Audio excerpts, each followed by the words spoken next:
we were zigzagging when he hit us, and the stern swung around and the bomb hit right here. And it lifted us up out of the water, and we rolled over on the side. I could drag my feet in the water. So when it rolled on your side, and you're looking at water. My feet drug the water. Yeah. I was hanging on a gun tub. Wow. That's one of the miracles God performed in my life.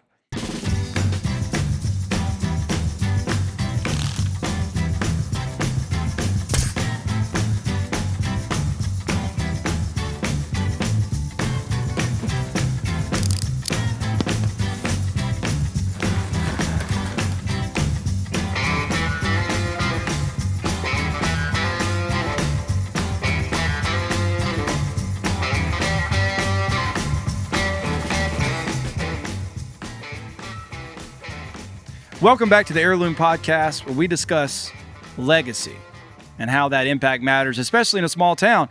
You know, when you think about your life and what your legacy is going to be, you really can't find in modern times a more remarkable legacy than the Greatest Generation.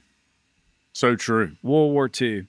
I mean, these men and women, these servicemen, literally fought for the freedom of the free world. Oh, I was about to say of the world. Of the world. Right, it's exactly. like, was it a little skirmish? No, it was the world's freedom. No.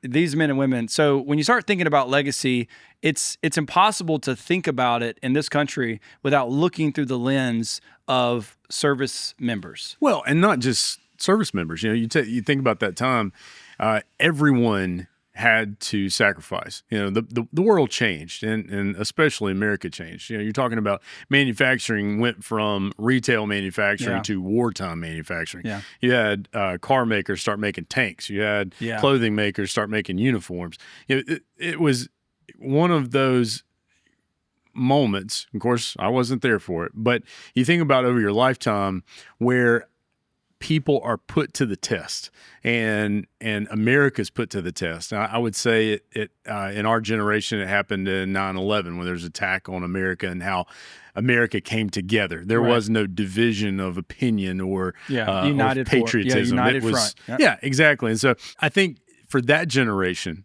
so much more was asked of that generation than other generations who have also been put in the position of having to be tested under pressure. Yeah. That was some pretty immense pressure for a 4 or 5 year period of time where America completely switched its focus. That's right.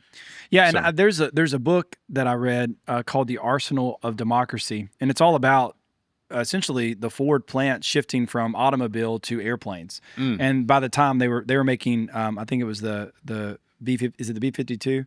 They were making a bomber per day at the end of the war. That's how much the production had switched from automobiles to service to equipment for war. Yeah. And you know, at Scotsman Co., we really grew a company based on American manufacturing. It's really neat to see. I watch Ronnie and the team in the factory make things, and just a little bit, because we haven't had a challenge like this, I see the spirit of the men and women who rose up in factories to outproduce the enemy. Yeah, I see it in Ronnie and his team members, and that's sometimes, you know, I'll get there at say 6 and they've been working for an hour. You know, I'll leave at 5:30. They're going to stay just another hour, right. And just to see that American spirit of, hey, we're going to take this opportunity and we're going to make as many, you know, in our case, countertops as possible or cutting boards. Right. To see that spirit switched to we're going to make something useful for a war effort. You know, opening the factories in a strange way is kind of giving me a little insight into that spirit that made America win the war in the 40s. Mm-hmm. And it's neat to see the flesh of that, what it would look like. I guess let me say it this way.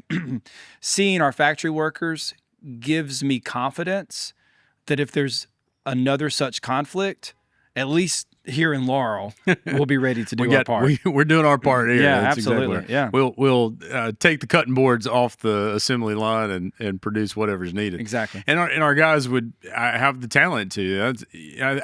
There's a quote in one of those great war movies. It was like where the Emperor of Japan said something to the effect of "You're awakening a sleeping giant." Yeah. And to some extent, I feel like American production is still a sleeping giant. It's we're tasked with the meeting supply and demand of everyday Americans and demand.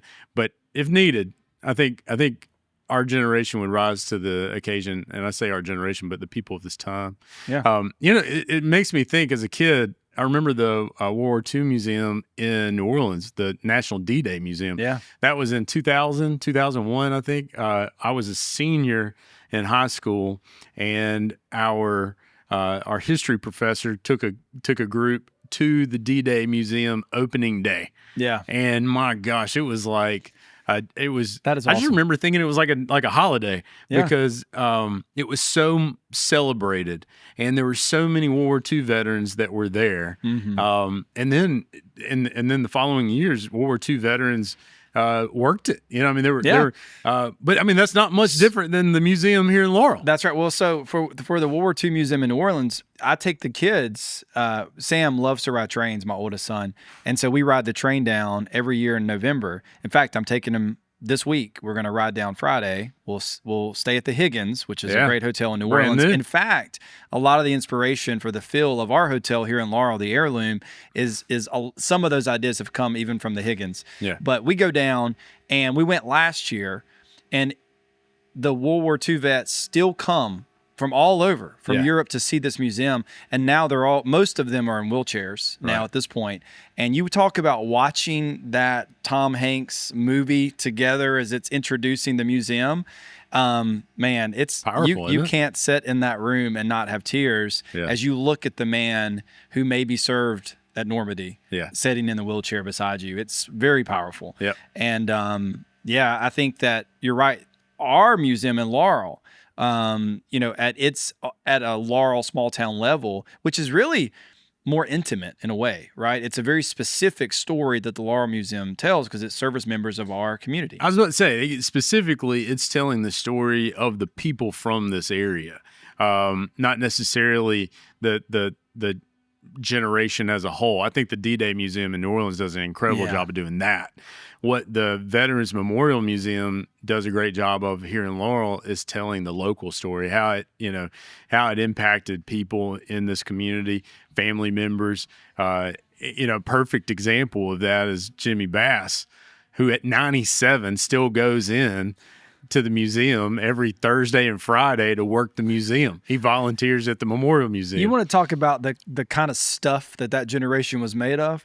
You put me at 97 and see if I'm going to volunteer on Thursdays and Fridays. I mean, remarkable how resilient Mr. Bass still is after all these years, and how passionate he still is to tell the story of service members from this community who served in World War II and other conflicts as well. It's remarkable to see. He's been a part of this community for so long. What's your first memory of Jimmy Bass? Honestly, the photographs. I think just seeing, knowing that if you wanted historic photos of downtown Laurel, that they had a great collection. Yeah. I think that was my first interaction. It wasn't with him specifically, but it was with the collection of photographs that he had collected over the years. So that's interesting, and you'll hear more about this later. But when he returns from the war, first off, he goes back to high school. But more on that later. But when he graduates and decides what he's going to do for the rest of his life, he takes up photography. And so the way I remember my first introduction to him and the Bass family was school pictures. And get like, that I didn't know any different. I didn't know that Bass photography was just in Laurel. I thought like every kid in America had their picture taken by one of the Basses, either him or his son Tim. Yeah. And and so in my mind, that was as big as Sears. Well, I mean, that's a big deal to get your senior picture, you know? Well, do you still have yours framed? No, I'm not talking about senior pictures. I'm talking about like, you don't remember Did he like take your prom? He did not take my prom picture. Are you sure? You know what? I don't know. He may have taken my prom picture. I mean, capturing small town life includes capturing prom photos. Hopefully, there's not a copy of that floating around anywhere. Not even Mr. Bass and all of his talent could probably make your prom picture. I was about to say, nobody needs to see that. No, it was very trendy. It was. Yes. I did not pick the classic tux for that. I thought that my pants were like normal fitting, but then I'll look back later. Turned out they're huge. They're like wide leg pants, and you're like, I thought these were tight, form-fitting pants. I'm sure years from now, I'm going to think, why were my pants so tight? Like the tuxes we wear now. No doubt. I'm like, and when I was a kid, I was after I was a kid. This is after I was married. I thought, you know what? Mallory would say you were still a kid then. Yeah, no doubt. Still today. I thought, you know what? Every man needs a tux. You never know when you're going to need a tux. I need to have a tux in the closet ready to go at any moment. Go to Jose Bank, buy a tux, and this is in like 2005, 2006. And you buy it once, you're done for life, right? That's what I thought. That's what I thought. And I realized about 2 years ago, I put it on, because we got like the annual gala of some type. And I put it on. Did it look good as ever? I bet you did. You look sharp. And it was for the first time I was like, this fits. How about that? Still fits. Yeah. But doesn't fit at all. What was wrong with it? What was wrong? Well, like the shoulder pad had shoulder pads for one, and it went out to like here. A big shouldered man is always going to be in style. You can't. These pants, like it wasn't like that. It was too big in the belly. It was like these pants just. They look like those MC Hammer pants. This from 2005. And I'm thinking, what did I buy? I thought I bought like a classic tux, and here I am thinking, like I could jump out of an airplane in this thing. Be totally fine. You were thinking you were James Bond, like just James Bond smooth. I guess. Yeah, I threw it away. I have no tux now. So back in the rental business. Thinking about pause the Mr. Bass conversation for just a minute. I do remember. Do you remember the first veteran that you met, maybe a World War II vet or even before? I do remember the first veteran I met. My great-grandfather was a World War I veteran. Your great-grandfather? My great-grandfather. And one of his daughters, my grandmother, Erin and I share a grandmother. So this is me and Erin's great-grandfather together. Okay. He and his wife, Della, named our grandmother Ouida Salida, after a young girl that in a family in Europe took him in and took care of him during the war. And the little girl, and there's like a 4-year-old girl in the family, and he really took to her, and she was just left a really memorable mark on him and named my grandmother after her. Ouida Salida. The little girl's name was Salida. That is absolutely beautiful. I've not heard that story. Yeah, and what's really cool is so he returns from the war, and he has. I don't know if you see the pictures of the World War I infantrymen that had their helmets were kind of just round, perfectly round, all the way around, and just a dome with on top. A little straight brim, right, all the way around. The brim was all the way around. Yeah, all the way around. Yep. And it was like a little pot right on their head and just a simple strap. And so when he gets home from the war, he has his helmet with him and just didn't have a whole lot at that time. And so they used his World War I helmet for the dog bowl. And I have that helmet right now in the house, and it's on display, but the top is rusted out because it spent so many years sitting on the ground as the dog bowl. And you don't use it as a dog bowl anymore, do It's got that hole in it. You couldn't use it. No, that's incredible. So you have it on your mantle, you said? Yeah. Next to the fireplace. Isn't that neat? He literally, you talk about taking your boots off or coming back from war. He took that helmet off and had years of peace feeding that dog. You know what I mean? Yeah. And that's a testimony to the attitude of that generation and of the World War II generation. We did our part.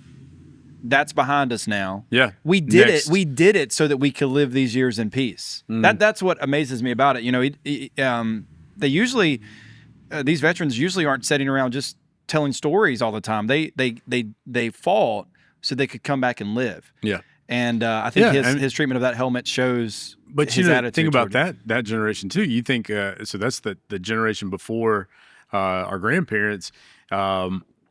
He comes back and starts farming, and within 20 years, the world is at war again. Only now it's even stepped bigger, up a notch. Yeah. I mean, you know, the weapons are bigger, the planes are faster. Like the world was changing, and as it is now, you know, we think though that's an interesting thing. I'm just thinking this through right now of how the world feels like it's changing so quickly right now and at this moment in time. But if you go back to from 1900 to 1945, think about how the world changed economically, how it changed politically, how it changed from technologically, technology, and specifically with war. Like we have, I think humans have a way of in their own time advancing at a pretty incredible pace. We just we lose perspective of it because we're only here for a period of time, you know. You know, that thinking about the way the world changed from say 1900 to 1940, the speed at which everything happened. I mean, you know, now I feel like every day we're pushing for a little bit smaller iPhone that's a little bit faster. But, you know, you go from no flight to, you know, bombers that can fly around the world. Yeah, exactly. It's remarkable the mastering of the world as far as with speed that happened during that time period. Well, and then you think about how during that time also cities are growing, are exploding. Well, I mean, take Laurel, for example. All right, so 1882, Laurel is a train stop. Right. That's it. Yeah. By 1920, they're shipping, within 40 years, Laurel is shipping more board feet of lumber across the world than any other place in the world. Yeah. I mean, imagine, and so this building right here is constructed in what 1930? Yeah, they tore down something right around there. Yeah. So the building across the street, 1903. Over here, 1920. This city was being built. This building, they tore down a building that was built in 1900 and built this one where it was. That's the birth of small towns is happening. No, and if you think about the timing of that growth, there seems to be it followed these big conflicts. So like my house was built in 1927 following World War I. So 1920s, you're seeing major growth and major building. And then, of course, after the war, 1940, so in the 1950s, manufacturing boom, massive growth, because all the factories now turn back to production for domestic goods. And you think about where industry starts growing in this town. Sanderson Farms, 1946. Yeah. Howard Industries was coming in later, probably in the 70s. Yeah. But you know, as far as agricultural production, Sanderson Farms they just went private, but top 500 company, top 1,000 company in America, and grows out of the baby boom generation at that time, post World War II. And this town is benefiting from that for 100 years later. That's right, and that's what I think is amazing as we think back about the men and women who have served the country in armed conflict, particularly World War I and World War II. Yeah, and so when you talk about legacy, you know, if you think about, you can tie it, you know, children. You know, you can say, you know, my children are my legacy, my home, making it a home, the business that I've built, all of that happens in the bubble of freedom that is bought by these men and women. And you think about Jimmy Bass specifically here, his pride of place has shown for the last 70 plus years of what he's contributed to this town. And I would say something he'll always be remembered for is that museum. I mean, you're talking about a guy who, him and his buddies get together for coffee every morning and decide, at Hardee's, and decide, hey, we need to do something for this area so people know what happens in war and how we need to honor those who step up to the plate. I feel so privileged to be able to interview Mr. Bass, to sit down with him. He's 97 years old. I'm 41, and just thinking 30 years from now, how grateful I'll be that we were able to sit down with him and interview him and to hear his story firsthand. And to be honest, it's so remarkable. His story is so remarkable. And I'm going to tell you, when we thought about doing an interview with Mr. Bass, I was thinking, gosh, I hope we don't keep him too long. I hope that he feels good. I hope that maybe we need to just keep our questions short. And honestly, I was thinking a little too much about it, because when we sat down, he basically skipped into the room. He sits down and he's like, "You boys saddle up. I'm about to tell you a story." And starts telling names and dates, not years. Yeah. Days. Yes. Like it happened last week. Yeah. And then, heck of a story. And then I had to ask Casey, our editor, I said, be sure you can, because my face, I'm watching him tell these stories, and most of the time my face is like, and so I wanted to be sure we could zoom in on his face and not show me just like, right, exactly. like hearing these incredible stories. Yeah. Remarkable man. And again, he is really a representative and a symbol of an entire generation. We were so fortunate to be able to interview him, and we hope you enjoy. 97. So you've seen a lot in your 97 years, a lot of Laurel. Listen, I've been blessed. Yes, sir. Yes, sir. That's right. Yes, sir. Mr. Bass, when you think about legacy, which is what this podcast is all about, what's your legacy? I can't think of a greater legacy than the service that was done in World War II by your generation, to think about legacy and what that means in a small town. We get a lot of credit, like World War II veterans, like what a great bunch of veterans we were. But I do believe that if our country was in danger like we were in World War II, that our young people would step up just like we did.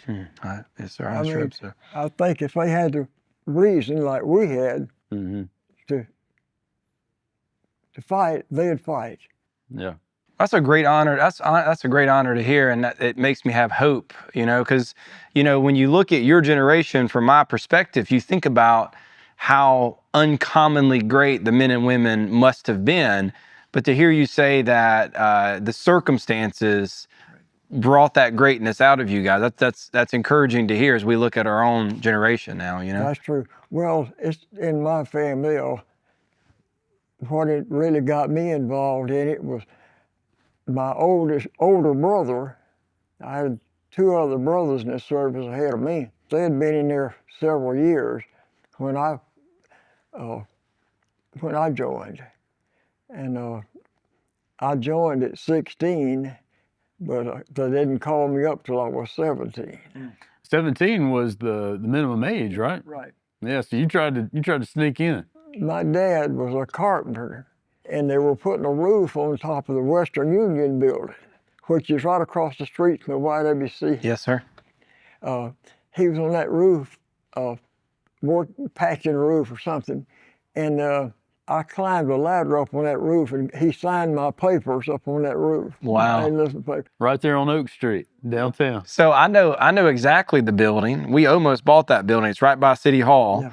And so your dad was remodeling buildings in downtown Laurel. This would have been, I guess, 1940s. Yeah, but anyway, I climbed a ladder up there, and he, like I say, he reluctantly signed. And well, you were the youngest, right? Yeah, and I was the last son. And I can imagine now how my mother and dad felt.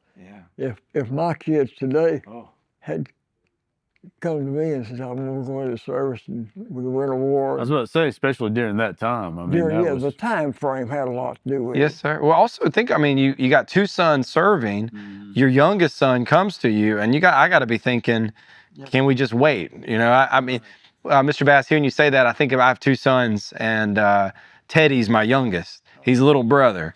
Okay. And when he was little, I always remember he wanted to be where his big brother was. He'd say, where's brother? He'd wake up, first thing he'd say, where's brother? And so it's good to see little brothers following big brothers. So I guess that's what you wanted to do, follow your brothers. Yeah, I really didn't have any particular aim except I was going to get into service. Yes, sir.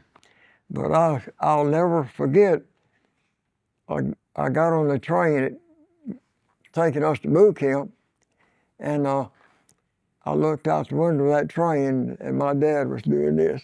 How about that? I know. Wow. That's probably pretty scary for a young man. It just breaks your heart to think about it. Yes, sir. And what he was feeling too. Yeah. I put myself in his place. Yes, sir. Waving at his young boy on the train headed off to boot camp. And you joined the Navy? So I joined the Navy. About 15 of my friends joined the same time I did. Wow. Is that right? And what really made it easy on me was that we had played ball together, and we all got sent to Camp Perry, Virginia, up at Williamsburg. We just had a ball out of boot camp. Yeah. It was just It's like going back to school. but we spent our boot camp there at Camp Perry, Virginia, and we almost ran the camp, really, at 15 of us. Wow, absolutely. And, so those guys that went to camp basic training with you, they were all from Laurel, and you grew up with these guys, right? So we all went to school together and everything. And did y'all, tell me about that from a community standpoint. Did you guys know each other from just being young children, all living in the same neighborhood and going to the same school and church? No, we really was the same school, Gardner High School. Ah. And that's where I got to meet some of them were from Ellisville, in the surrounding community. Mm-hmm. But I knew them all, and so we got along fine. We finished boot camp together, and they sent most of us over to Camp Bradford, Virginia, which was just a few miles from Richmond. Anyway, we go there, and it's all tents. The whole camp was tents with dirt floors, pot-bellied stoves, put coal in them for heat. And you would cook on top of those too if you wanted to, couldn't you? You could do anything. Yes. We were there about a week, 2 weeks, and we found out that the brig was full.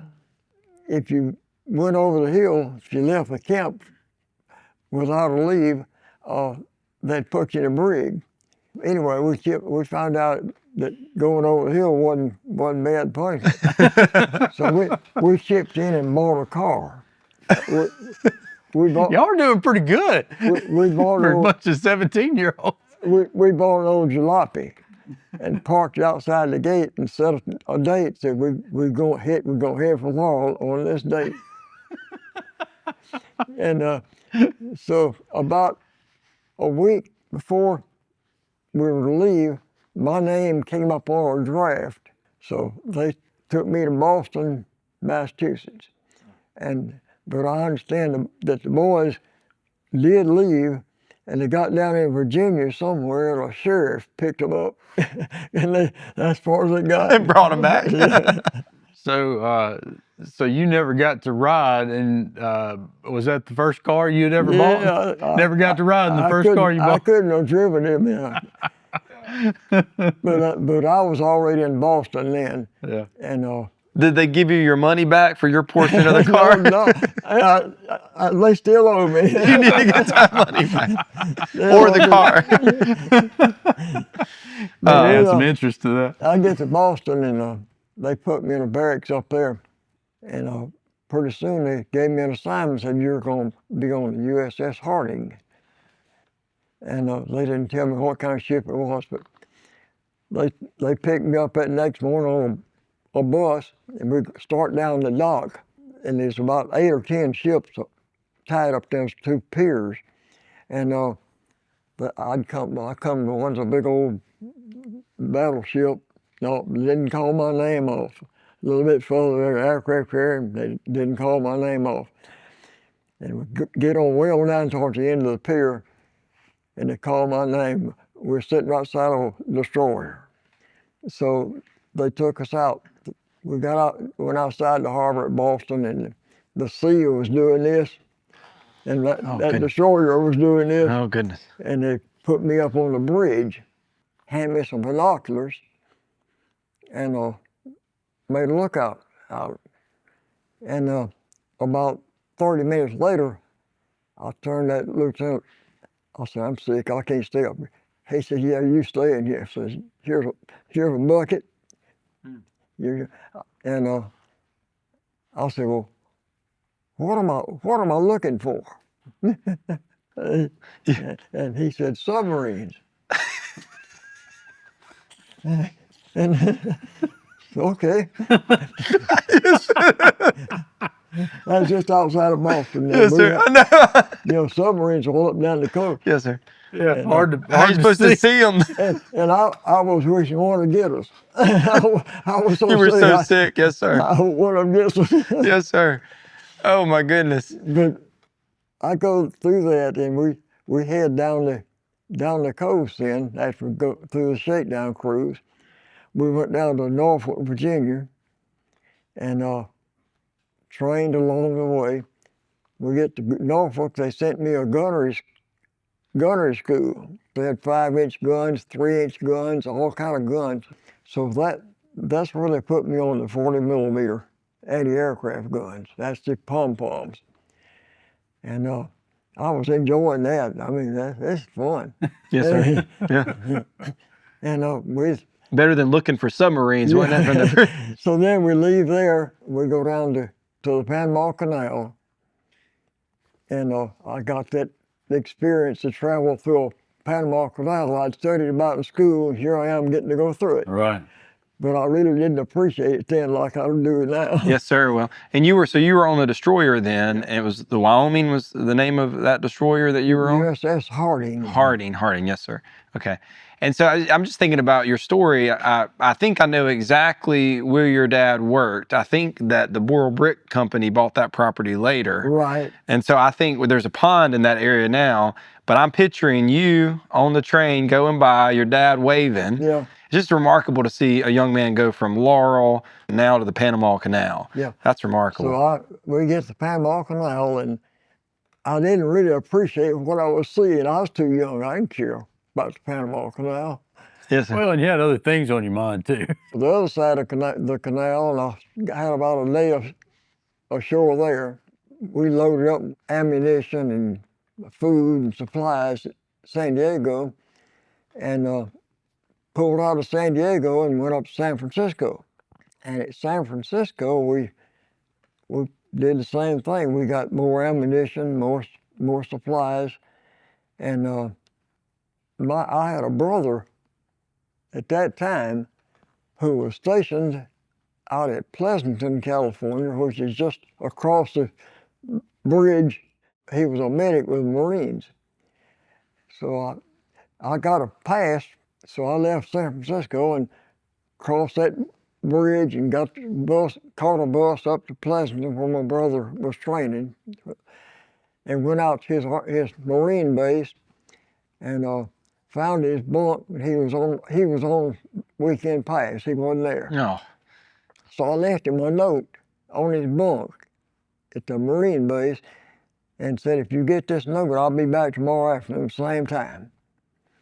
So when I get back to the ship, I traded leave time with a boy, and I went back to Pleasanton. And he had left me a note, said, meet me come to the Help Yourself store downtown Pleasanton.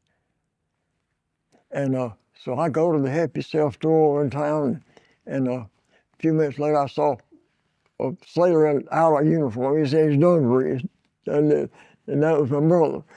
How about that? What's his name? Your brother? Asco. Asco. His name was Clizzy Asco. Clizzy A-S-C-O. Is that a family name? Asco? That's my dad's name. Ah, okay. Okay. Yes, sir. But anyway, he took me over his apartment where his wife was, and she cooked us some chicken. Oh yeah. Supper, and well, now where was his wife from? She was in Laurel. Okay, Yeah, so you got some southern food. Okay. Yeah. So fried chicken. So she cooked me some chicken and fed us, and he brought me some water, what I thought was water, and I was just a young kid. I didn't know anything about whiskey and gin or anything else, but it turned out it wasn't water. The hottest water you ever tasted, wasn't it? But I drank some of it, not a lot. Take a lot when you're 18, 17-year-old boy. And about 11 o'clock at night. I said, I got to get back to the ship. I got to go. And how I got across that bridge, I don't ever know. Listen, I'm going to tell you something. You thought it was bad watching for submarines, trying to walk back to that ship. That was tough. But I made it back to my ship there at the pier in San Francisco. And I mean, they were throwing the lines off. Oh my gosh. Whew. You almost missed it. And I was thinking get in trouble. Yes, sir. Big trouble for that one. Yes, sir. Most young men that get a pass from the ship that come back a little tipsy or drunk, they don't think they've been hanging out with their brother eating Southern fried food. No, brother and sister-in-law. That's right. Yeah. So we'd go under that bridge, and I didn't realize at that time that, man, I should go to war. I could get killed. Yes, sir. Yes, sir. We go on from Pearl, from there to Pearl, and we stayed at the destroyer landing at Pearl to get more ammo and more shells and stuff. And there was another sailor aboard that ship. His name was James C. Bass. I was James I. Bass, and he was a little Yankee from New York City, and he was a little troublemaker. Usually when you go into port, you load stores, it's all hands. All hands load stores or ammunition. You pass one to the other. Yes, sir. Invariably, he always one case of pineapple, sliced pineapple or something else to go inside. And after the loading store was finished, he'd go back and get it, and we'd take it down to our lockers. He still that stuff. But, you watch out that James C. Bass. I tell you. So we'd stealing that pineapple. While we was on the way, and we'd eat that sliced pineapple and watch the flying fish and just have a ball. Hey, stolen pineapple always tastes best, you know? Huh? I mean, but you're coming out of Pearl Harbor. Yeah. And you're eating fresh pineapple from the Dole plantation. Yeah. And you think life is pretty good at that moment, but you're headed for a tough environment. We're going out to the Pacific, and we make it fine. We go by Wake and Kwajalein and different little small islands, and then we go over to Ulithi Atoll. And Ulithi was the biggest anchorage in the Pacific besides Pearl Harbor. It was battleships lined up just as far as you could see. It was aircraft carriers, it was destroyers, it was every kind of ship in the world. And but that still didn't impress me. It's hard to impress you, Mr. Bass. I'll tell you something. We got to leave there, and they give you a can of beer and let you go and leave. Well, after you were drinking gin with your brother, I don't know that beer is going to do the trick. Weren't getting any fried chicken in Ulithi. Anyway,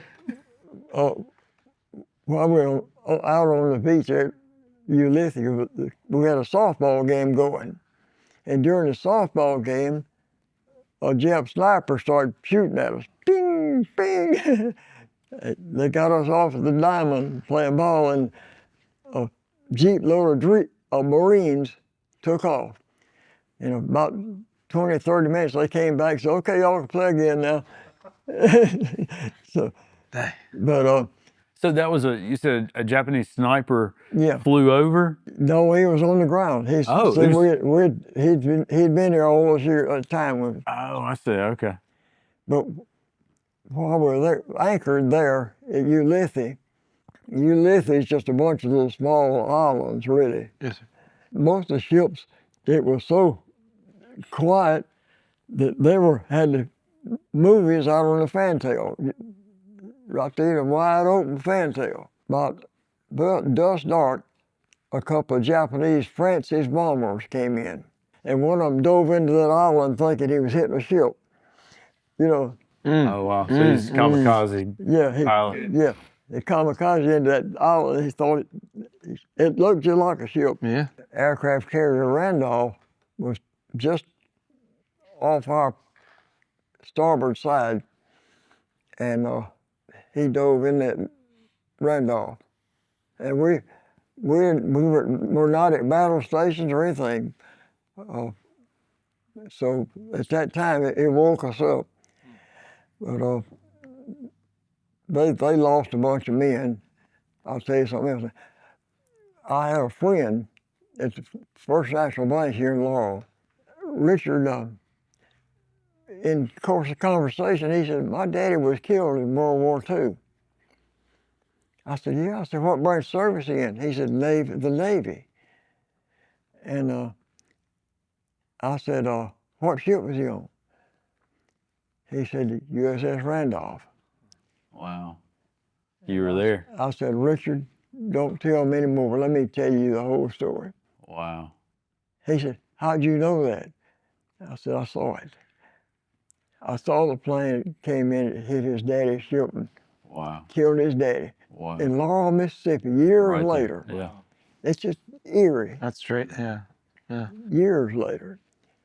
But they I bet that was a comfort to hear, or at least to know that, that you were able to give a firsthand account of that. But he said, you've told me stuff that I couldn't get from the Navy. Mm-mm. They probably didn't know. They didn't see, not the way you did. But he did. But Richard has been my best friend ever since. Mr. Bass, was that one of the first, times of combat that you saw, I guess, when you were there? Was that the first time you remember enemy planes? That's the first time we had submarine contacts and air alerts, but we never did get into actual. They didn't actually pick us out. Yes, sir. I understand later on that this Japanese flight of planes, I think there were 16 of them left the airfield in Japan to come to Ulithi. And some of them had engine trouble, and some of them had navigation problems. They couldn't find Ulithi, but 2 of them made it. And that's, wow. What year was that? That was 45, early 45. Gotcha.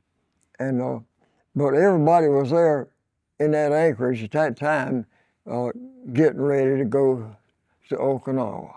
We got to Okinawa about a week before the invasion, but that's where the war really began to come home, because the Kamikazes were getting real bad at that time. April the 1st, which was Easter Sunday, the troops got there. From then on, it was just a steady Kamikazes and So beach shelling. Your ship was hit, correct? That was later on in the month. Oh, okay. But think of people that fought that battle, the U.S. Marines. Yes, sir. That's our Navy buddies, the Marines. Yes, sir. But anyway, they won.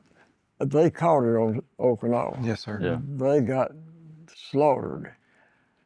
They fought an uphill battle all the way. But then these suicide planes were leaving Japan, and they come right into Okinawa. And our radar could pick them up, but not early enough. So they established what they called a radar picket line. That was a line of ships between Okinawa and Japan. Every so many miles, they had a destroyer or a picket ship to form a ring around at the end of Okinawa to catch those Kamikazes coming in. And so we had them. I mean, they'd come in, our radar pick them up, and we'd shoot them. And pretty soon the Japanese became aware of that. The Japanese saw what we were doing. So they knew they had to get those picket ships first. So on April the 8th, we'd been on a picket station just a while, and one Jap plane came up on our radar. We got him in sight. We could see him up there, and he sat up there in circle what seemed like 2 hours, but it was only a few minutes. He sat up there in circle, one gun. He's just out of our range. And finally, he dropped his nose and headed for us.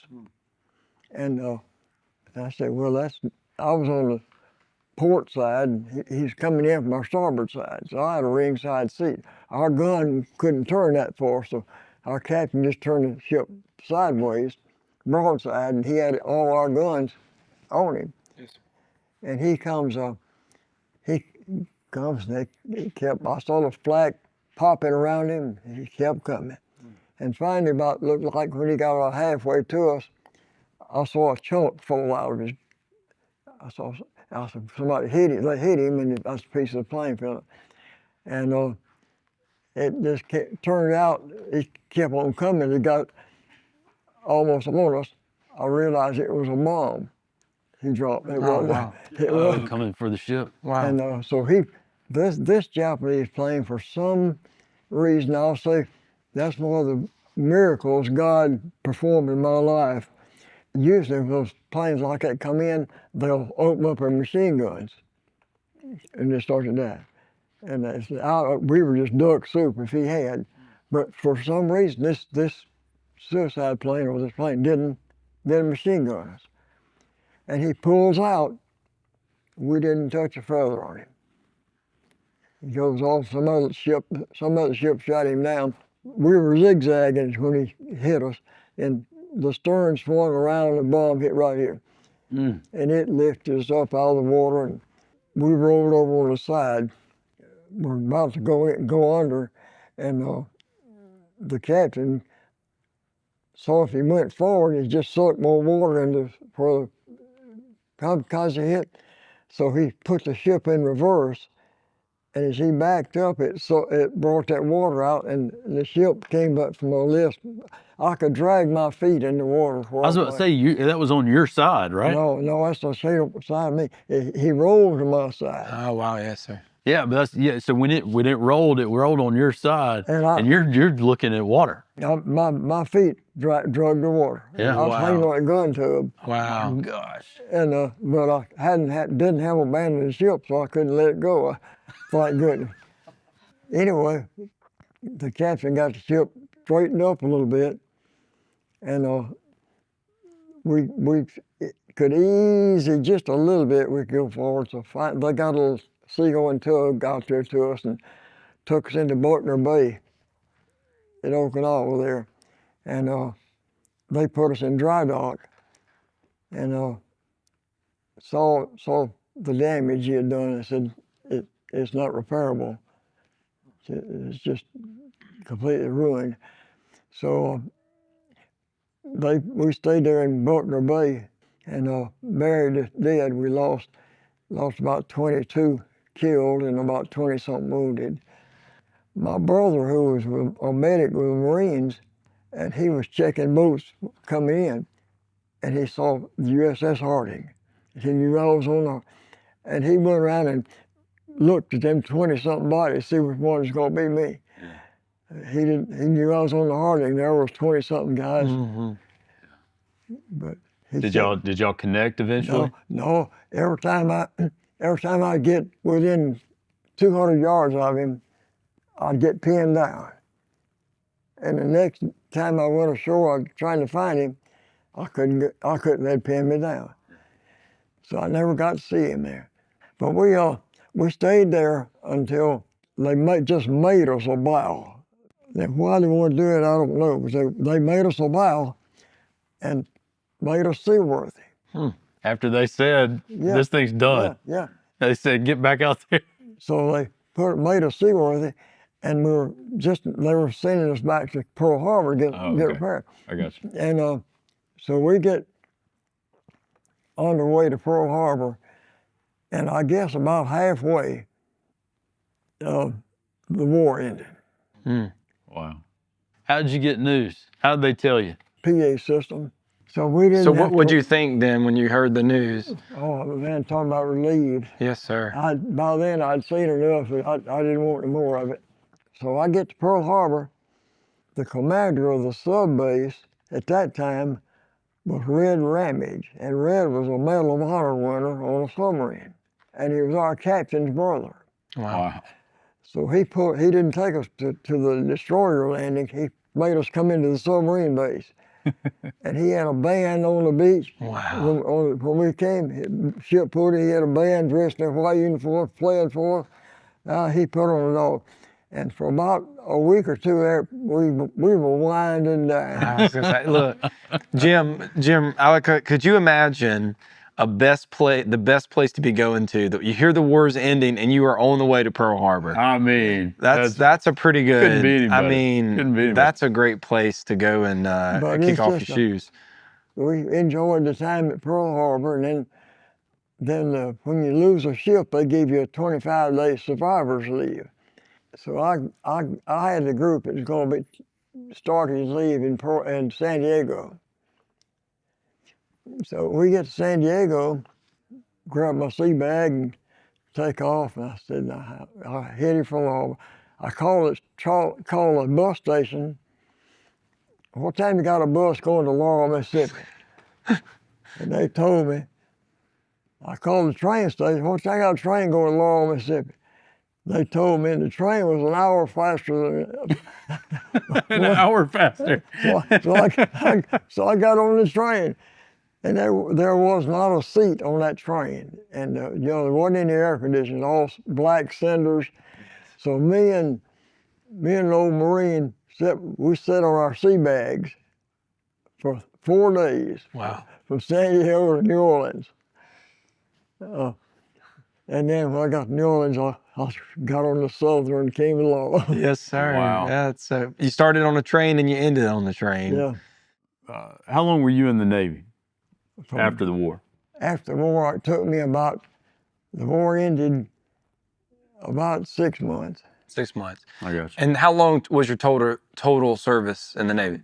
Late 43 to 46. So 3 years, almost 3 years? About 3 years, yeah. And then, And so you've lived, that's what I'm saying, you have 3 years of service. Obviously, you've had 97 years living life. so much more of your life has been than just those war years, you know? It all is just a memory, really, that you can't forget it. You try as you can. You can't forget it. There's not a day in the world that passes that I don't think about it. But when I got home and I had 2 buddies downtown on Saturday morning, and I bumped into them. They said, "What you gonna do now at your service?" And they were in high school, and I said, "I don't know. I think I'm gonna go to work in a photographic studio." And they said, "Well, why don't you come on back to school?" So we got a football game in 3 weeks. They were recruiting you to play football? Yeah. In high school? Yeah. So this says, he's still eligible. yeah. How old were you then? I was 18. 18. Okay, yes, sir. Anyway, I go out there and Coach Chadwick, he said, "Bassett, what position you gonna play?" And I said, "I don't know, it don't matter to me." And so I was 165 pounds that time. And at that time, I was big at that time. Huh? The biggest monster on our football team was 180-something pounds. Oh, yeah. Yeah. I mean, that's how big it was back then. You were one of the bigger players. Yeah. Oh, not to mention you've been to war in the Pacific. And I could outrun. I think it's one boy in the squad could outrun me. I was fast. So I said, I'll play right guard. And so that's incredible. So before you finish high school, you have 2.5 years of service, and you go back to high school. Yeah. And of course, your friends recruit you to play football. That was a smart move. And then, but our football team, we played in the Shrimp Bowl. We played Panama City, Florida. And Panama City, Florida had a football team, and they'd beaten everything in Georgia and Florida. They'd beaten everybody. And they put us in the Shrimp Bowl with them. Had put down in Biloxi. And we beat the stew out of them. Yeah, I bet. We beat them. That's great. That was a heck of a year, y'all. Yeah. Won the Shrimp Bowl. Yeah. And won World War II. Yeah. That's quite the year. Yeah. But I came back then and went to work in the photographic business. That's right. Yeah. And probably took that. You know, that's really something that's great about your legacy and here in Laurel is that of probably how long were you a photographer? Oh gosh, till about, well, Tim took over and he's retired now. Yeah. That's your son took over and he's retired. So you think around 30, 40 years that yeah. So 30, 40 years of taking pictures in Laurel, you've pretty much documented most of the graduations and family pictures. You have captured the history of Laurel. Anywhere I go nowadays, I bump into people and say, you know where you were 40 years ago or 35 years ago? And I know right then it's their wedding. So you're doing weddings too then, right? Yeah, I did weddings and I did it all. I filmed football games. When I quit playing Laurel, I kept filming. Yes, sir. Barney Poole was a coach at Laurel, and he started filming games. Nobody filmed that back then, but we started filming. At the same time, I went to Jones Junior College, and Coach Cooley down there wanted me to film his games. So on Friday nights, I went with Laurel wherever they went and filmed their games. On Saturday night, I went to Jones Junior College wherever they went. Yeah. Later on, Ralph Stotts, who had a supermarket down south of Laurel, he started processing movie film. I'd shoot a game on Friday night on 16 millimeter movie film, yes, and he had developed the film. And he wanted to get it. I was tying up too much of his time, so I bought it from him. So I had a little 2-story house in my backyard, and I put that processing plant in there. The coaches all You're right. brought their film to me. The Meridian coach, the Hattiesburg coach, all the county coaches, and they'd come and sit in my backyard and get their film. Yeah. And, you really left your mark on high school football in this area. Anytime you're over between the bricks at Laurel High School, you pass by the Jimmy Bass Memorial Award trophy room. Yes, I mean, not only were you in the Hall of Fame, it is your Hall of Fame. But anyway, I enjoyed every minute of it. I had a question for you, Mr. Bass, if you don't mind. When did you meet your wife? You said y'all were married for 75 years. Yeah, I met her just after I got out of football. So you come back from war, you winning football championships. I'm pretty sure you were an eligible bachelor here in Laurel, so you met your wife. Where did you meet her? I met her at church. That's where I met her. Second Avenue Baptist Church. Second Avenue Baptist, okay. All right. And so this is after football, you meet her. Yeah, that's after football. Y'all got married pretty soon? And then we married a couple of years later, and like I said, we were married 75 years. Wow, that's what a great blessing. You have 2 sons? 2 sons, Jim. And I'll look back on it and I'll see things happening, and you just see, without a doubt, that God's in control. He is, yes, sir. He's in control. Yeah. Just like this museum here we're in today, I get a lot of credit, but I didn't do this by myself. Mm-mm. And I had every time we hit a snag, God opened the door for us. Yes, sir. And we'd hit another snag, the door would open. Well, speaking of this museum, this was your vision to honor veterans in this area, right? Well, it was not my vision until we started doing it, really. Yeah. We like I say, we met and drank our coffee together, and finally, one morning, just out of the clear blue, I said, let's quit talking and do something. That was just it. Let's do something. And they says, okay, what you want to do? I don't know that part. What you want to do? And so let's build a museum. Yeah. Didn't know beans about building museums, zero. Yeah. And they said, okay. And I said, all right, now, if we decide to do it, guys, you're lifers. You're not going to get out of this. Now we're going to do it. Yeah. Don't leave me hanging.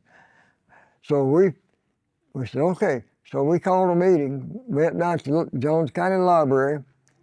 We had about 75 people showed up. Wow. Told them we was going to build a museum in Laurel. As soon as the word got out that we were collecting artifacts from World War II, or from the wars, people started bringing stuff into my studio and giving it to me there. And pretty soon my studio looked like this museum. You know, they started bringing it to me, and I didn't have a place to put it. Yeah. So we found a place downtown where McClellan's store used to be, right by the First National Bank there. He said, you can have this building, no charge. So we stayed there about a year and a half, and we filled it up. People started bringing stuff to us, and it really catching on. So then we leave there, and Sawmill Square Mall, we got a place for you here, no charge. I remember that, yeah.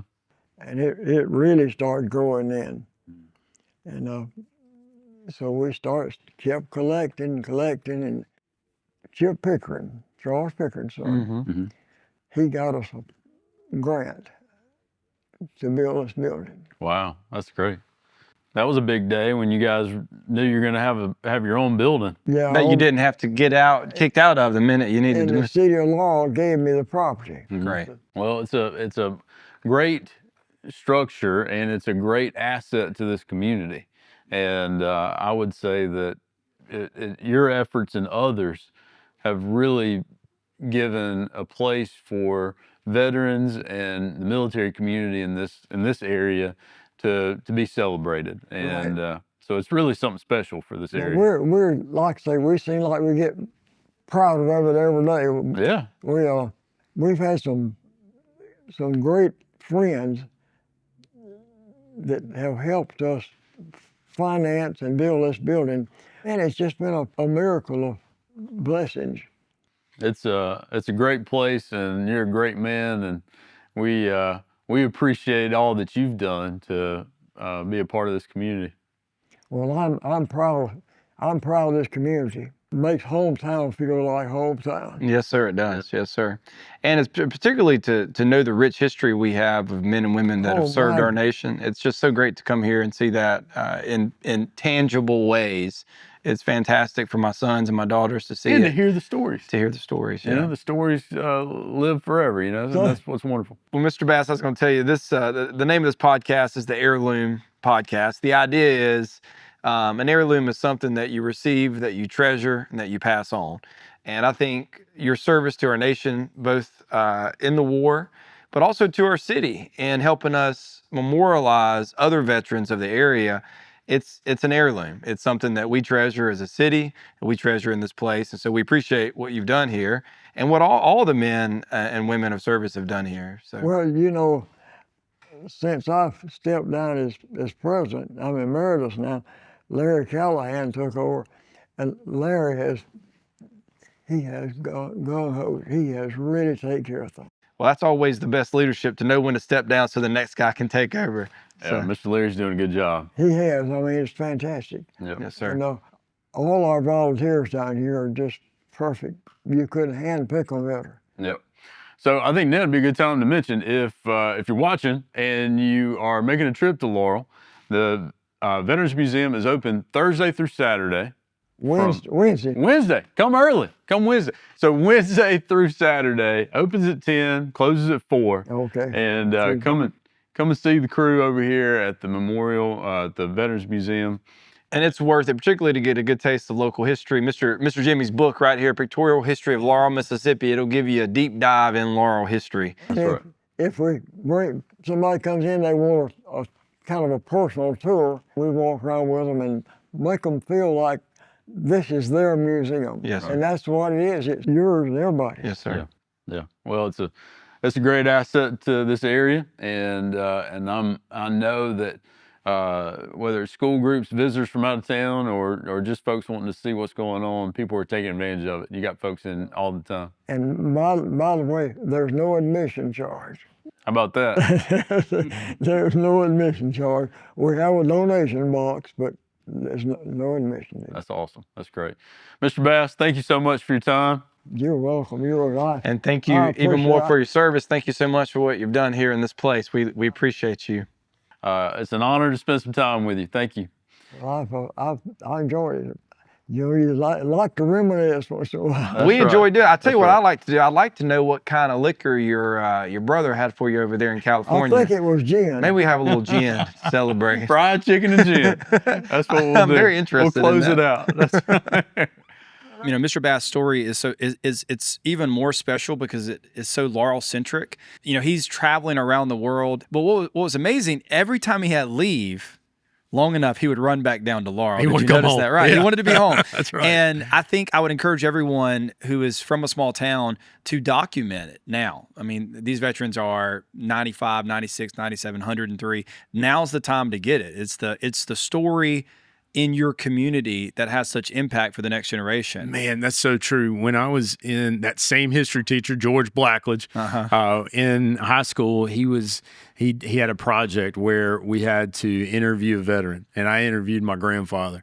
And at 18, I didn't have access to very much, hardware to make recordings, and I had this tape recorder, and I still have the tape. But it was such poor quality. You can barely hear my grandfather talking. And I've tried to listen to it again. But I will say, to hear my grandfather's voice, he passed away in 2001. To hear my grandfather's voice 23 years after that interview and sitting at the kitchen table, the sights of that house, the sounds of that house, the smell of my grandmother's Sunday lunch. It's just like it's so, even if you don't have a veteran in your life, spend time with those people around you that you care about and daggum record it. It's too easy. It's so Get easy your phone now. out. Yeah, it's hit so record easy. and have a conversation, because in 20, 30 years you'll be able to look back and you won't just have memories. You'll have an event that you can hear again. I wish I had better equipment back when I was 18 to really get a great interview with my grandfather, who was a service member. But yeah, I mean, that generation is leaving us, and if there's someone in your life that is a veteran, spend some time with them. Absolutely. I'm so grateful to be able to interview Mr. Bass, grateful for his story, and I'm grateful for the Veterans Museum right here in Laurel that is preserving that story. So if you guys come see us in Laurel, come check us out at our new hotel, which probably isn't opening when you hear this podcast, but sometime next year. But definitely go and see the local heroes who fought in our in armed conflict here from Jones County. It's remarkable. It's fun to see. And they will take the time to tell you their stories. You'll get to know the volunteers that are there. It's a very special thing to do when you're probably in Laurel. even have a conversation with Mr. Bass. All right. That's another episode of the Heirloom Podcast. Wrapping up, thank you so much for listening. You be sure to check out our YouTube page if we have it launched, or our Instagram page if we have it launched. Is it called a YouTube page? Channel. Our YouTube channel. Thank you so much for listening and watching. We'll see you on the next one. You want a picture? Yep, We got to let's do do a a picture. picture. Wait right here, Mr. We're going to get come to closer you. to you. Apparently, we're too far apart for a photograph. Great job. Well, I tell you what, I sure hope my memory works like yours, Mr. Bass, at 97 years old.